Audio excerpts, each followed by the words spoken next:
Hey, salamat sa pag-click. Ito ang Budi Saga. Kaya, isang lalaki ay nawasak ng mga taong minamahal niya ng husto. Pero hindi siya nanatili sa baba. Manatili hanggang sa dulo at simulan natin ito. Your Honor, bago mo ay finalize ang anumang bagay, kailangan kong magsalita. Ang anak kong si Vitaly A tumayo sa likod ng courtroom. 18 taong gulang na noong 3 linggo na ang nakalipas, sa parehong araw na ibinigay sa akin ng kanyang ina ang mga papeles ng dibosyo na may ngiti sa kanyang mukha. Si Judge Elena Petrova ay mukhang nagulat. Ito ay dapat ay isang routine final hearing. Lagdaan ang mga papeles, hatiin ang mga aset, at isang 22 taong kasal. Walang komplikado. Binata, ito ay isang pribadong pagdinig. Sino ka? Ako si Vitaly Kuznetsov. Ang respondent ay ang aking ama. Ang petitioner ay ang aking ina. Matatak at kalmado ang kanyang boses, walang katulad sa nerbiyos na teenager na aking pinalaki. At may ebidensya ako na kailangan marinig ng korte na ito bago lagdaan ang anumang dokumento. Ang asawa ko, si Irina, ay nakaupo sa petitioner's table kasama ang kanyang abogado, isang slick na babae na nangangalang, Natalia Sokolova, na naniningil ng 55,000 rubles kada oras at sulit sa bawat kopek kung gusto mong sirain ang isang tao sa family court. Namutla ang muka ni Irina. Vitaly, umupo ka, bulong niya. Hindi ito tungkol sa iyo. Sa totoo lang, nanay, tungkol ito sa akin. Tungkol ito sa akin higit sa kahit sino. Lumakat siya pasulong, lampas sa gallery sitting, lampas sa mesa ang kanyang ina, hanggang sa nakatayo siya sa harap ng benchcam judge. Sa kanyang kamay ay isang maliit na device, isang digital recorder, ang uri na mabibili sa anumang electronic store. Your Honor, sa nakaraang 3 taon, nire-record ko ang mausapan sa aming bahay. Mausapan na ginawa ng aking ina nang akala niya walang nakikine. Mga usapan na napapakita ng panluloko, pangangalo niya, at isang pakana upang alisin ang lahat ng pinahirapan ng aking ama. Natahimik ang courtroom. Yumuko si Judge Petrova pasulong. Binata, seryosong akusasyon iyan. Naintindihan mo ba ang nga implikasyon ng iyong sinasabi? Oh, ma'am. May 3 taon akong naintindihan ang maito. Vitaly, itigil mo ito ngayon din. Tumayo si Irina, nabasag ang kanyang kompusure. Ano man ang akala mong narinig mo? Hindi ko akala na narinig ko ang kanumang bagay, nanay. Nire-record ko ito. Mga oras nito, mga petsa, oras, pangalan, halaga, lahat. Itinaas niya ang recorder. Gusto mo bang sabihin sa tatay ang katotohanan, o dapat ko itong i-play para sa lahat? Tininan ni Irina ako, ang judge, ang kanyang abogado, ang bailiff na nakatayo sa tabi ng pinto. Pagkatapos ay tumakbo siya. Talagang sinubukan niyang tumakbo, kinuha ang kanyang pusa, at tumakbo patungo sa side exit na parang kriminal na tumatakas sa lugar krimen. Nahuli siyang bailiff sa 3 hakbang, hinawakan ang kanyang braso, at hinila siya pabalik. Ma'am, kailangan mong bumalik sa iyong upuan. Bitawan mo ako. Ito ay katawa-tawa, ang aking anak ay nagsisinungaling. Ma'am, umupo ka. Ginabayan niya siya pabalik sa petitioner's table. Nanginginig na siya ngayon, lahat ng polished confidence ay nawala. Naulas ang maskara, at sa ilalim ay may isang bagay na esperado at panggit. Tiningnan ni Judge Petrova si Vitaly nang may bagong interes. Sa tingin ko mas mabuti mong sabihin sa akin kung ano ang nasa recording na yon, G. Kuznetsov. Pinindot ni Vitaly ang play at ang buong kasal ko ay unti-unting nabunyak sa harap ko, ibalik natin sa simula. Ang pangalan ko ay Dmitry Kuznetsov. Ako ay 51 taong gulang. Nanirahan ako sa Nizhny Novgorod para sa karamihan ng aking buhay bilang matanda, nagtatrabaho bilang mechanical engineer sa isang manufacturing company na gumagawa ng industrial equipment. Walang glamorous, pero steady na trabaho na may magandang benepisyo.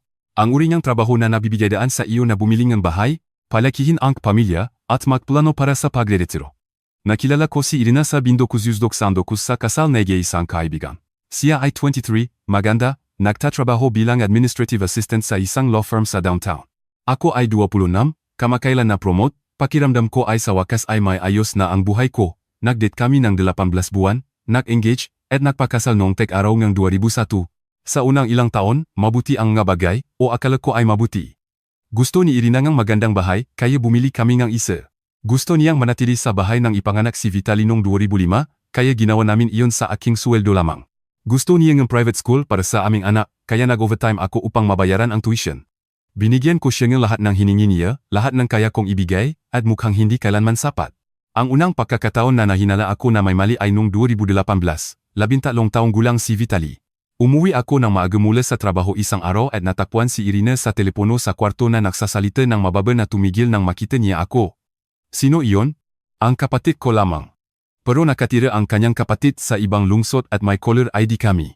Ang numero sa telepono ay hindi ng kanyang kapatid. Pinabayaan ko ito. Sinabi ko sa sarili na paranoid ako. Sinabi ko sa sarili na pagkatapos ng 17 taon ng kasal, dapat magtiwala ako sa aking asawa. Ako ay isang hangal. Nandiyan ang senyales.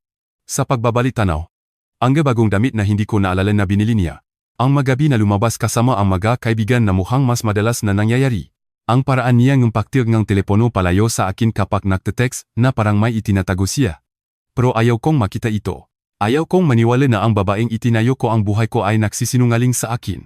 Kaya, inilibing ko ang aking hinala at patuloy na nagtatrabaho, patuloy na nagbibigay, patuloy na naging masahan at steady na asawa na mukhang nakakabagot sa kanya. Pagkatapos ay dumating ang ika-18 karawan ni Vitaly. May maliit na party kami sa bahay, pamilya, ilang kaibigan, check, at mga regalo.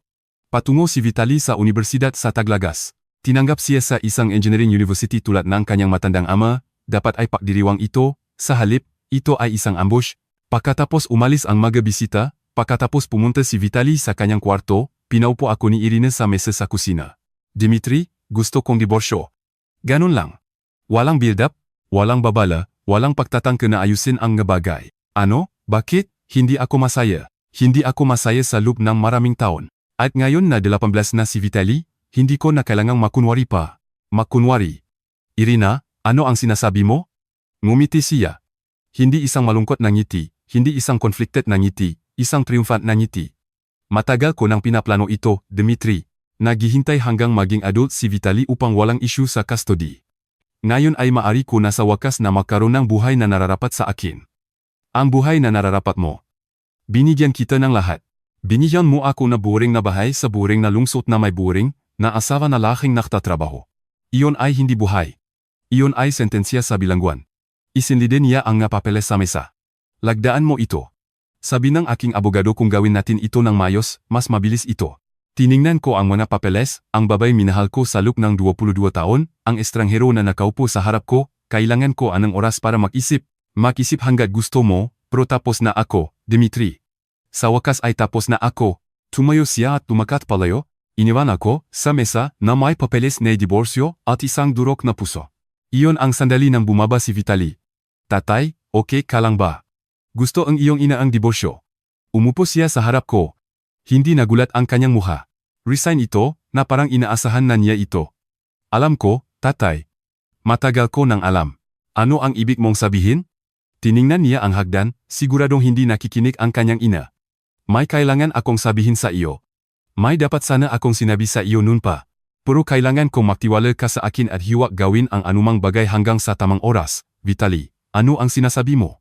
Nire-record ko si nanay, tatay, sa loob ng 3 taon. Alam ko ang lahat ng ginagawa niya, ang lahat ng itinatago niya. Inilabas niya ang kanyang telepono, ipinakita sa akin ang isang folder, daan-daang audio files na may petsa at label, kapag pumunta ka sa korte, sisirain ko siya. Pero kailangan nating gawin ito ng tama. Hayaan nating isipin niya na siya ang nananalo hanggang sa huling sandali. Tinitigan ko ang aking anak, ang 18 taong gulang na batang ito, na mukhang nabuong ang kasulaban sa kanyang sariling ina sa loob ng 3 taon. Bakit? Bakit mo gagawin ito? Dahil nagsisinungaling siya sa iyo, tatay. Nagsisinungaling at nananakaw at nanganalo niya, at may kailangang protektahan ka. Nang gabing iyon, sinabi sa akin ni Vitaly ang lahat. At ang natutunan ko ay nagdulot sa akin ng sakit. Nagsimula ang affair noong 2016. Ang pangalan niya ay Sergey Volkov. Isang partner sa law firm kung saan dating nagtatrabaho si Irina bago kami magpakasal. Nakita silang muli sa isang charity event, napalitan ng numero, nagsimulang makita para sa tanghalian, pagkatapos ay higit pa sa tanghalian. Natuklasan ito ni Vitaly ng aksidente nang siya ay 12. Umuwi siya ng maaga mula sa paralan isang araw dahil sa sakit sa tiyan at narinig ang boses mula sa master bedroom, ang boses ng kanyang ina at isang lalaki na hindi ang kanyang ama. Hindi niya hinamon siya, hindi niya sinabi sa akin. Sa halip, nagsimulang magmasid siya. Bata pa ako noon, sabi niya sa akin ng gabing iyon, hindi ko alam kung ano ang gagawin, akala ko baka isang beses lang. Baka titigil siya. Pero hindi siya tumigil. Patuloy ito. Nung siya ay 15, nagsimulang mag-record si Vitaly. Ginamit muna niya ang kanyang telepono, iniwan ito na nakatago sa mga common area ng bahay ng akala ni Irina na siya ay mag-isa. Pagkatapos ay bumili siya ng proper digital recorder, maliit na sapat upang itago kahit saan. Nakuha niya ang natawag sa telepono, mausapan kay Sergey, mausapan sa mga kaibigan kung saan ipinagmamalaki niya ang kanyang double life, mausapan sa kanyang abogado tungkol sa diborsyo na pinaplano niya. 3 taon ng ebidensya, daan-daang oras ng recordings. Minsan nagsasalita siya sa sarili, sabi ni Vitaly, kapag akala niya walang tao sa bahay. Nirehas niya kung ano ang sasabihin niya sa iyo, kung paano niya ispin ang mga bagay. Nire-record ko lahat ng iyon. Bakit hindi mo sinabi sa akin ng mas maaga? Dahil hahamon mo siya at itatanggi niya ang lahat at magiging salita mo laban sa kanya at ng kanyang abogado na sisirain ka. Umiling siya. Kailangan kong maghintay hanggang maging 18 ako, hanggang makapag-testify ako bilang adult, hanggang maipit namin siya sa korte kung saan hindi siya makakatakas. Ang aking anak na lalaki, ay nagdala ng pasanin na ito sa loong 3 taon, pinoprotektahan ako, nag-iipon ng ebidensya, naghihintay ng tamang sandali. May higit pa, tatay. Hindi lang ang affair. Ano pa? Nagnanakaw siya sa iyo sa loob ng maraming taon. May mga account siya na hindi mo alam. Pera na kinukuha niya mula sa joint accounts, mula sa iyong retirement, mula sa lahat. Nagbuo siya na nest egg upang makalis siya na may lahat at magsimula ulit kay Sergey. Makano? Mahigit 34 milyon rubles na maaari kong idokumento. Malamang ay higit pa, 34 milyon rubles. Pera na pinahirapan ko sa loob ng mga dekade upang isave. Pera para sa pagre-retiro, para sa emergencies, para sa edukasyon ng aming anak. Nawala, ninakaw ng babaeng natutulog sa tabi ko tuwing gabi. At may isa pang bagay, bumaba ang boses ni Vitaly. Ang pinakamasama. Ano ang maring mas masama kaysa dito? Si Nanay at Sergey ay napaplanong isang bagay. Nire-record ko silang nausap tungkol dito 6 na buwan na ang nakalipas. Gusto nilang siguraduhin na wala kang makukuha sa diborsyo. Nakikipagtulungan sila sa kanyang abogado upang itago ang mga asset, gumawa ng mga peking claim, upang ipinta ka bilang masamang tao upang bigyan siya ng lahat ng judge. Anong uri ng peking claim? Tiningnan ako ni Vitaly na may takot. Sasagdalin kanya ng abuse, tatay. May fake medical records siya, fake witnesses, isang buong fake na kwento. Sasabihin niya sa korte na sinaktan mo siya, kinontrol mo siya, ginawa mong impyerno ang kanyang buhay. Lahat ay kasinungalingan, pero inihahanda niya ito sa loob ng mga buwan. Umikot ang silit sa akin. Ang asawa ko ay napaplano na akusahan ako ng domestic abuse upang sirain ang aking reputasyon, karera, buhay, lahat upang makaalis siya na may lahat at magsimula ng bago kasama ang kanyang lover, at nagsampa siya ng diborsyo sa karawan ng aming anak na akala niya ay perpekto ang timing. Hindi niya alam na ang kanyang sariling anak ay naghahanda para sa sandaling ito sa loob ng 3 taon. Kaya, ano ang gagawin natin? Tanong ko. Ngumiti si Vitaly. Isang malamig na ngiti. Mas matanda kaysa sa kanyang 18 taon. Hayaan nating isipin niya na siya ang nananalo. Dumaan tayo sa proseso ng diborsyo. Hayaan niyang gawin ang kanyang magalaw.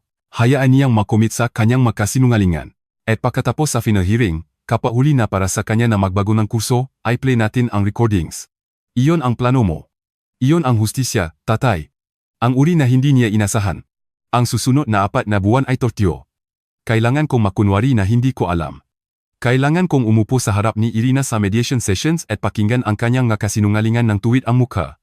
Kailangan kong panoorin ang kanyang abogado na gumawa ng mga outrageous na demand habang ang aking sariling abogado, isang competent pro outmatch na lalaki na nangangalang, Oleg Ivanov, ay nahirapan. Gusto ni Irina ang bahay. Gusto niya ng 70% ng mga asset. Gusto niya ng alimony. Malaking alimony sa buong buhay niya. At sa background, ang kanyang abuse allegations ay nakabitin na parang loaded weapon. Hindi pa niya ito ginamit, inimba malamang kung sakaling labanan ko ng masyadong matigas. Isang nuclear option upang siguraduhin na makukuha niya ang lahat. Gusto kong sumiga, gusto kong ihagis ang recording sa kanyang mukha at panorin siyang mag-alala. Pero tama si Vitaly, kailangan naming maghintay. Kailangan naming hayaan siyang mag-commit sa kanyang kasinungalingan sa nakasulat at depositions at legal na dokumento. Sa ganoong paraan, kapag lumabas ang katotohanan, hindi niya masasabing misunderstood siya o out of context. Mapapatunayan siyang sinungaling, magnanakaw, at maloloko sa harap ng korte sa record. Sa mga buwang iyon, natuto ako ng higit patungkol sa aking asawa kaysa sa 22 taon ng kasal, ang affair kay Sergey ay hindi ang una. May iba pa, bumalik pa noong 2008. Nire-record ni Vitaly siyang nagmamalaki tungkol sa mga ito sa isang kaibigan, tumatawa tungkol sa kung gaano ako oblivious. Akala ni Dimitri talaga na nag-conference ako sa ibang lungsod, sabi niya sa isang recording. Samantala, nasa hotel room ako kasama si Pavel, mula sa gym, Diyos, napakadaling lokohin niya, 16 taon. Nanangalo niya siya sa akin sa loob ng 16 taon, at ang financial manipulation ay mas malawak pa kaysa sa unang natuklasan ni Vitaly. Nagbukas siya ng credit card sa aking pangalan nang walang alam ko. Nag-take out siya ng second mortgage sa aming bahay. Nagpikina iking pirma sa mga dokumento, nagpapadala ng pera kay Sergey Volkov sa loob ng mga taon, tinutulungan siyang bayaran ang mga utang habang nagtatrabaho ako ng 60 oras kada linggo upang mapanatili ang ating buhay. Ang kabuuan, nang sa wakas ay idadagdag namin lahat, ay mas malapit sa 48 milyon rubles. Halos kalahating milyon na ninakaw mula sa aming pamilya, ninakaw mula sa akin. Nire-record ni Vitali siyang tinatalakay ang lahat nito, pinaplano ito, ipinadiriwang ito. Kapag final na ang diborsyo, wala nang makakaroon si Dmitry, sabi niya kay Sergey sa isang usapan. Mapalat siya kung makakabili siya ng maliit na apartment, at kami ay nasa beach sa isang lugar, nabubuhay sa buhay na hindi niya kailanman maibibigay sa akin. Nabubuhay sa buhay na hindi niya kailanman maibibigay sa akin. Binigyan ko siya ng lahat, bawat oras ng overtime, bawat sakripisyo, bawat kompromiso at akomodasyon at pagsuko, at tinugon niya akong pagtataksil. Ang final hearing ay nakaschedule para sa Hulyo. 4 na buwan pagkatapos niyang magsampa, 4 na buwan ng magkasinungalingan at manipulasyon at maingat na konstruksyon ng panlilinlang. Pumasok si Irina sa courtroom na may buong kumpiyansa. Nananalo na siya sa alam niya. Ang kanyang abogado ay outmaneuvered ang akin sa bawat pagkakataon. Ang settlement agreement ay malakas na pabor sa kanya. Ang natitira na lamang ay ang lagda ng judge. Hindi niya alam na nag-take off si Vitali mula sa kanyang summer job. Hindi niya alam na nakaupo siya sa gallery na may recorder sa kanyang bulsa. Hindi niya alam na ang lahat ng pinahirapan niya ay malapit ng gumuho, nasimula ang hearing ng normal. Ipinresenta ni Natalia Sokolova ang settlement agreement. Nag-alok si Oleg ng token objections na mabilis na na-overrule. Mukhang handa na si Judge Petrova na aprubahan ang lahat at lumipat sa kanyang susunod na kaso. Pagkatapos ay tumayo si Vitali. Your Honor, bago mo ay finalize ang anumang bagay, kailangan kong magsalita. At ang buong mundo ay nagbago. Ang unang recording ay mula noong Marso 2022. Si Irina sa telepono kasama si Sergey na tinatalakay ang kanilang na plano. Hindi naghihinala si Dmitry ng anumang bagay. Masyado siyang abala sa trabaho upang pansinin ako. Sa susunod na taon sa ganitong oras, maliit na ako sa kanya, kailangan lang nating maging patient. Ang boses ni Sergey, maliit sa pamamagitan ng phone speaker. At ang inilipat ko pa ang isa pang 2 milyon itong buwan. Hindi niya tinitingnan ang account. Ang lalaki ay nagtatrabaho na parang aso at walang ideya kung saan napupunta ang kanyang pera. Ano naman si Vitali? Oblivious din siya, tulad ng kanyang ama. Kapag wala na ako, si Dmitry na ang bahala sa kanya. Natapos na ang aking oras bilang ina. Natapos ang recording. Naging bato ang muka ni Judge Petrova. Iyon ba ang iyong boses, Gning? Kuznetsova? Hawak ni Irina ang mesa sa harap niya, puti ang mga knuckles. Iyon ay, ayon ay taken out of context. Nakverfind lang ako sa isang kaibigan. Iyon ay si Sergey Volkov, ang kanyang loafer. Pinutong ang boses ni Vitali ang kanyang dahilan. May affair sila mula noong 2016. May recordings ako na bumalik sa 3 taon na nagdodokumento ng lahat. Hindi ito admissible. Tumayo si Natalia Sokolova. Ito ay illegal wiretapping. Ito ay Russia ay isang one-party consent jurisdiction, Your Honor. Kalmado at handa si Vitali. Kasalukuyan ako sa mga usapang ito. May ligo na karapatan akong i-record ang mga ito. Itinas ni Judge Petrova ang kamay. Counsel, alam ko ang recording law sa ating bansa. Mukhang legally obtained ang mga ito. Tiningnan niya si Vitali. Ano pa ang meron ka? May recordings ako, no eking ina na umamin sa financial fraud, pagbubukas ng credit card sa pangalan ng eking ama, pagpeke ng kanyang pirma sa mortgage documents, paglipat ng pera sa hidden accounts. Pinindot niya ang play sa susunod na recording. Ang boses ni Irina. Ang second mortgage ang pinakamadaling bahagi. Hindi tinitinan ni Dmitry ang paperwork. Sinabi ko lang sa kanya na ito ay refinance upang makakuhang better rate at lagdaan niya kung saan ko itinuro. Hindi niya alam na mas malalim pa kami ng 18 milyon sa utang kaysa sa akala niya. Isa pang recording, kailangan ni Sergey ng tulong sa kanyang taxes, kaya inilipat ko ang 3 milyon mula sa retirement account ni Dmitry. Hindi niya mapapansin hanggang sa talagang magretiro siya, at sa oras na iyon ay matagal na akong wala. Isa pa, ang credit cards ay nasa kanyang pangalan, pero ako ang gumagawa ng mga purchase. Kapag dumaan ang diborsyo, ang mautang na iyon ay magiging responsibilidad niya. Magbabayad siya ng aking shopping sa loob ng mga taon. Bawat recording ay mas masahol kaysa sa nauna. Isang portrait ng isang babae na sistematikong winasa ang financial security and kanyang asawa habang siya ay nagtatrabaho upang mabigay para sa kanilang pamilya. Pero ang pinakamasama ay darating pa. Your Honor, sabi ni Vitali, may isa pang recording na kailangan ninyong pakinggan. Ito ay mula noong Enero nitong taon. Ang aking ina na tinatalakay ang kanyang strategy para sa divorce proceedings. Pinindot niya ang play, ang boses ni Irina. Kung lalaban si Dmitry kahit county, Gagamitin ko ang abuse card. Inilatag ko na ang groundwork. Fake medical records na nagpapakita ng mga mga pahayag mula sa mga kaibigan na magsasabi na nakita nila siyang controlling. Sabi ni Natalia ay foolproof ito. Sergey, maniniwala ba ang kote? Laging naniniwala ang kote sa babae, lalo na sa may dokumentasyon. Sa oras na matapos namin, magmumukha si Dimitri na halimaw. Mapalat siya kung makakakuha siya ng visitation sa kanyang sariling anak, lalong-lalo na sa anumang asset. Sergey, ano kung magsalita si Vitali at ipagtanggol siya? Gagawin ni Vitali ang sinasabi ko sa kanya. Lagi naman siyang mas malapit sa akin. At kung hindi siya makipagtulungan, sasabihan ko sa korte na manipulain siya ang kanyang gama. Parental alienation. Sakop ko na rayon. Natapos ang recording. Ganap na tahimik ang courtroom. Mula neutral ay naging thunderous ang muka ni Judge Petrova. Ning, Kuznetsova, nagpaplano kang gumawa ng false accusations ng domestic abuse laban sa iyong asawa. Umiyak na si Irina ngayon. Totong luha. Pangit na luha, ang luha ang isang taong nahuli. Natakot ako. Hindi ko alam kung ano pa ang gagawin, napaplano kang gumawa ng fake medical records. Subon perjuri mula sa mga witness. Mag-commit ng fraud sa korte na ito. Usap-usapan lang iyon. Hindi ko talaga gagawin. May fake medical records ako. Itinaas ni Vitali ang isang folder. Natakpuan ko ito sa kanyang desk 2 buwan na ang nakalipas, kinopya ko lahat. Mga pahayag mula sa 3 sa kanyang mga kaibigan. Lahat ay naglalarawan ng mga insidente na abuse na hindi kailanman nangyari. Isang falsified report mula sa isang doktor na binayaran upang gumawa ng fake documentation. Ibinigay niya ang folder sa bailiff na ipinasa ito sa judge. Sinuri ni Judge Petrova ang mga dokumento. Lalong nadidilim ang kanyang ekspresyon sa bawat pahina. Nang, Kuznetsova. Inilalarawan ng mga dokumentong ito ang mga pinsala na nangangailangan ng hospital treatment. Pagamo na dapat ay naka-document sa official medical records. Mari kong ipaliwanag. Mari mo bang ipaliwanag kung bakit ang mga hospital records na ito ay may iba't ibang formatting kaysa sa aktual na records mula sa institusyong ito? Mari mo bang ipaliwanag kung bakit ang doktor na nakalista ay hindi lumalabas sa anumang medical database na mari kong i-access? Mari mo bang ipaliwanag kung bakit nagpaplano kang magpresenta ng fraudulent evidence sa yaking courtroom? Walang sagot si Irina. Tiningnan niya ang kanyang abogado.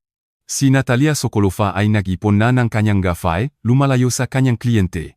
Your Honor, walang alam ako tungkol sa anumang fraudulent documentation. Sinigurado sa akin ng aking kliyente. Pag-usapan natin ang iyong involvement mamaya, counsel.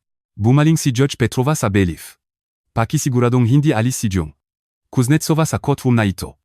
Tatawag ako ng recess upang makipag-ugnayan sa District Attorney's Office. Ang narinig ko ngayon ay namumungkahi ng maraming criminal offenses, kabilang ang fraud, perjury, identity theft, at conspiracy upang gumawa ng false statements sa isang korte. Lumipat ang bailiff upang tumayo sa tabi ni Irina, at iyon ang sandali ng subukan niyang tumakbo. Talagang tumakbo siya, natumba ang kanyang upuan, itinulak ang kanyang abogado, gumawa ng desperadong dash patungo sa side exit, nakarating siya ng humigi kumulang 3 metro bago siya nahuli ng bailiff. Ma'am, kailangan mong manatiling kalmado. Bitawan mo ako. Ito ay isang setup. Nagsisinungaling ang aking anak. Ma'am, umupo ka. Hindi ako pupunta sa bilangguan. Hindi ito patas. Kinailangan ng bailiff at isang court security officer upang maibalik siya sa kanyang upuan. Umiyak na siya ngayon, tumatakbo ang maskara sa kanyang mukha. Lahat ng polish at poise ay natanggal. Ito ang tunay na Irina. Ang babae sa ilalim ng maskara, desperado, makasarili, pangit, pinanood ni Judge Petrova ang eksena ng may undisguised contempt. Gim, Kuznetsova, naitala ang iyong pagugali para sa record. Ito ay recess ang korte. Kapag nag-reconvene kami, pag-usapan natin ang kumpletong restructuring ng divorce settlement na ito at makikipagkita ka sa law enforcement tungkol sa potensyal na criminal charges. Binatukan niya ang gavel. Natapos ang hearing, pero ang mga konsekwensya ay nagsisimula pa lamang. Ang susunod na 6 na buwan ay kaguluhan. Binuksan ng District Attorney's Office ang investigasyon sa mga aktibidad ni Irina. Labis ang ebidensya. Hindi lang ang recordings ni Vitali, kundi ang financial records, ang forged documents, ang testimonya ng mga witness na nirecruit upang magsinungaling. Sinasagdal siya ng 17 counts na iba't ibang offenses: fraud, forgery, identity theft, perjury, conspiracy, attempted subornation of witnesses. Sinubukan ng kanyang mga abogado na mag-negotiate ng plea deal. Hindi interesado ang DA. Gusto niyang sirain ang buhay ng isang inosenteng lalaki sa pamamagitan ng false abuse allegations. Sinabi ng prosecutor sa press, hindi siya makakaalis sa ganon. 3 linggo ang tumagal ng trial. Nagtestify si Vitaly sa loob ng 2 buong araw, nagplay ng recording pagkatapos ng recording, ipinaliwanag kung paano niya inipon ang ebidensya, inilarawan kung ano ang pakiramdam na panorin ang kanyang ina na magtataksil sa kanyang ama sa loob ng 6 taon habang nakunwari na normal ang lahat. Alam ko na hindi maniniwala ang aking tatay sa akin nang walang patunay, sabi niya sa stand. Minahal niya siya ng labis. Lubos siyang nagtiwala sa kanya. Ang tanging paraan upang iligtas siya ay idokumento ang lahat at maghintay ng tamang sandali. At dinala mo ang lihim sa loob ng 3 taon. Oh, sir, dapat ay mahirap iyon. Mahirap, pero ang aking tatay ay gumugol ngang 22 taon na nagtatrabaho upang bigyan kami ng magandang buhay. Ang pinakamababa na magagawa ko ay gumugol ngang 3 taon upang protektahan siya. Umiyak ako nang sabihin niya iyon. Nakaupo sa galeri na pinapanood ang aking anak na mag-testify laban sa kanyang ina. Umiyak ako nang walang kahihiyan. Ang batang ito na aking pinalaki, ang binata na ito na nakita ang kanyang pamilya na gumuho at sa halip na tumingin palayo ay gumawa ng isang bagay tungkol dito, iniligtas niya ako, nasentensyahan si Irina sa 14 sa 17 counts. Sentensyahan siya ng 8 taon sa state prison na may posibilidad ng parol pagkatapos ng 5. Sa civil proceedings na sumuno, ganap na na-restructure ang divorce settlement. Nakuha ko ang bahay. Nakuha ko ang 75% kam natitirang assets. Nakuha ko ang dokumentasyon kam lahat kam pernah ninakaw niya, na gagamitin upang kalkulahin ang restitution payments sa mga darating na taon. Pinanggalanan si Sergey Volkov bilang co-conspirator sa ilang financial crimes. Nawala ang kanyang partnership sa law firm. Nagdiborsyo ang kanyang asawa ng malaman ang affair. Huling narinig ko, nagtatrabaho siya sa isang malit na legal clinic na humahawak ng traffic tickets at small claims. Ang mga kaibigan na sumangayon na magbigay ng false testimony tungkol sa abuse. Sinasagda sila ng conspiracy to commit perjury. Probasyon para sa karamihan sa kanila, pero ang kanilang makapangalan ay nasa makapahayagan, ang kanilang makareputasyon ay nawasa. Ang doktor na gumawa ng fake medical records, nawala ang kanyang lisensya, nahaharap sa kanyang sariling criminal charges.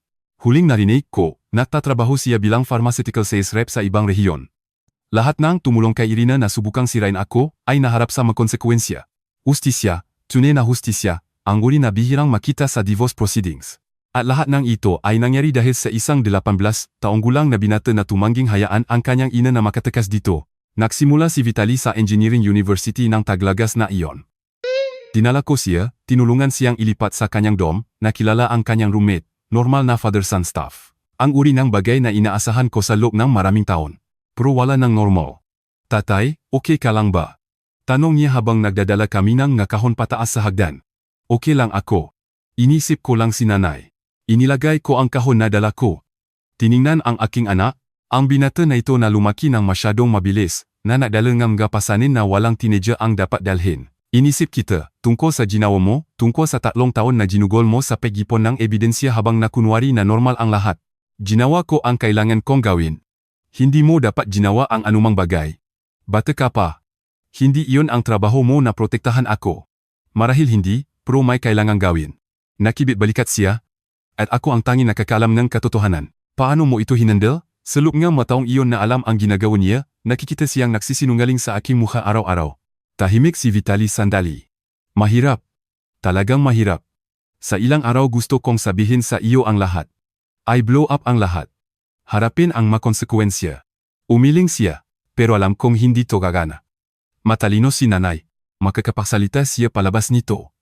Magmumuha akong trouble kid na may problema. Ang tanging paraan upang talunin siya ay magkaroon ng hindi mapag-alinlangan ng patunay. Mahaba ang 3 taon upang itago ang isang lihim. Oh, pero sulit ka, tatay. Niyakap ko siya? Hinawakan ng mas matagal kaysa sa dapat. Hindi ko alam kung ano ang ginawa ko upang makaroon ng anak na katulad mo. Napakita ka araw-araw. Napakita ka.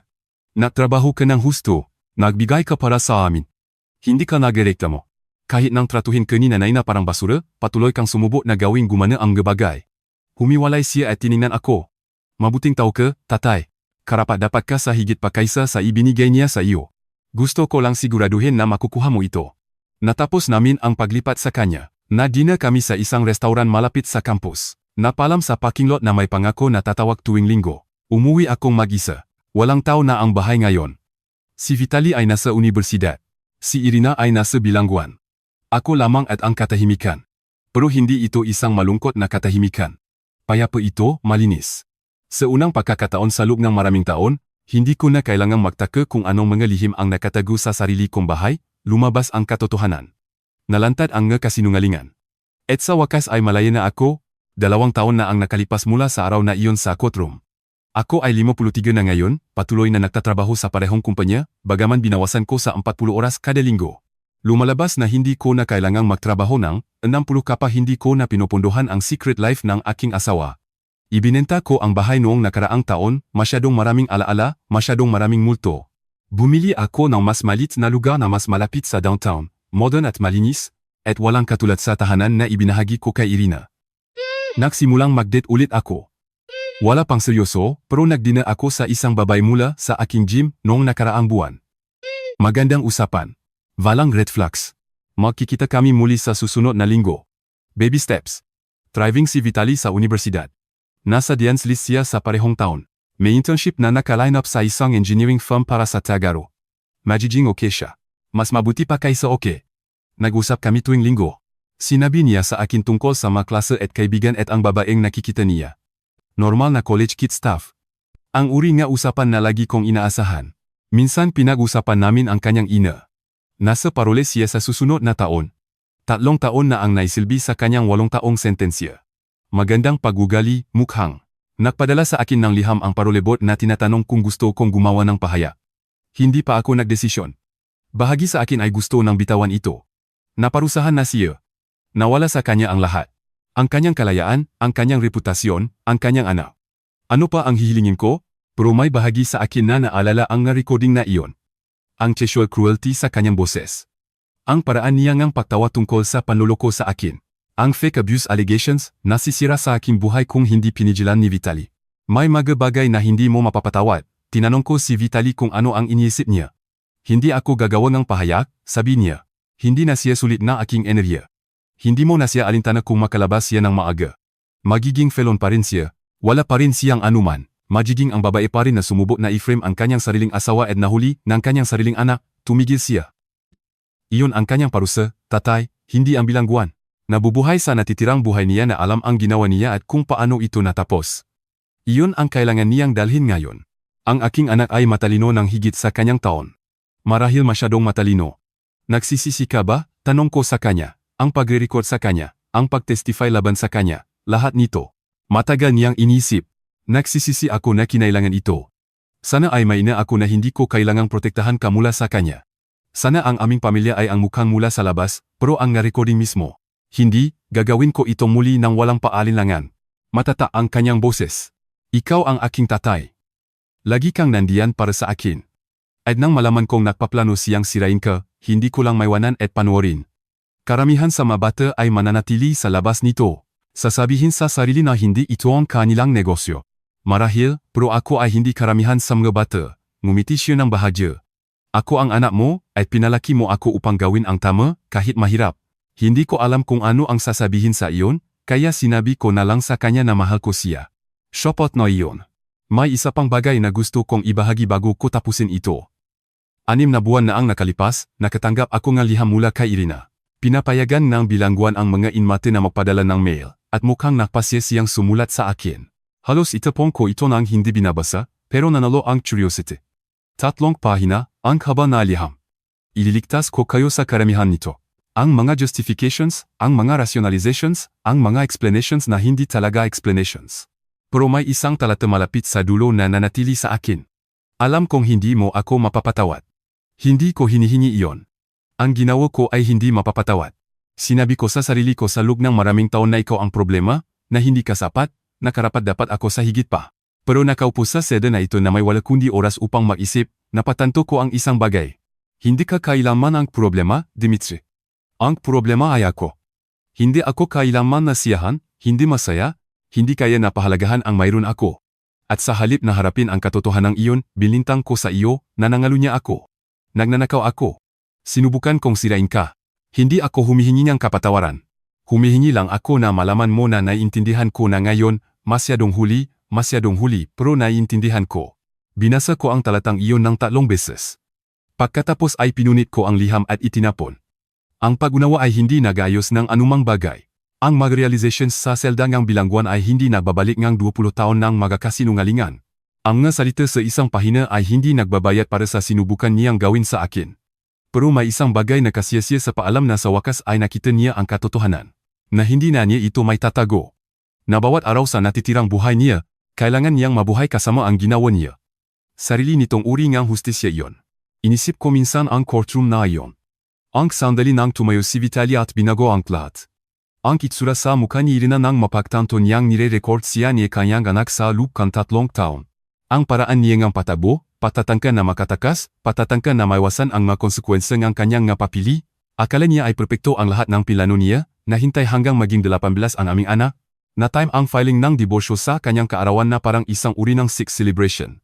Hindi niya kailanman naisip na ang kanyang sariling anak ang maaring maging dahilan ng kanyang pagbagsak. Iyon ang bagay tungkol sa mga lihim. Nananatili silang lihim hangga walang nagbibigay pansin. Nagbigay pansin si Vitaly at iniligtas niya ako. Kung nanonood ka nito at dumadaan sa isang bagay na katulad, isang diborsyo, isang pagtataksil, isang partner na nagtatagong nga bagay sa iyo, gusto kong malaman mo ang isang bagay, mahalaga ang katotohanan. Kahit masakit, kahit gusto mong bumalik sa hindi alam, ang katotohanan ay laging mas mabuti kaysa mabuhay sa isang kasinungalingan.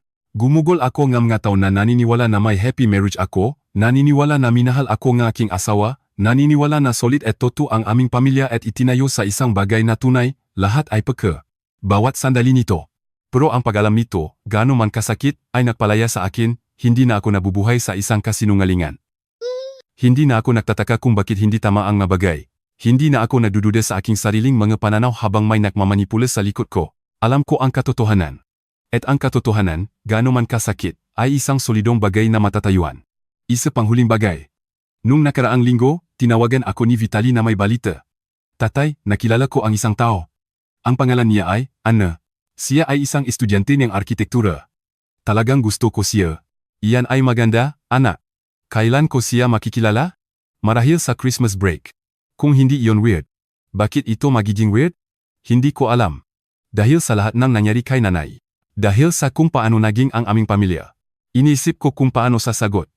Vitaly, ang nangyari sa iyong ina ay hindi tungkol sa mga pamilya sa pangkalahatan. Tungkol ito sa kanya partikular, sa kanyang nga pagpili, sa kanyang nga panlilinlang. Hindi nito ibig sabihin na hindi ka makakakaroon ng isang bagay na tunay sa ibang tao. Paano mo malalaman na hindi ito magtatapos sa parihong paraan? Hindi mo malalaman.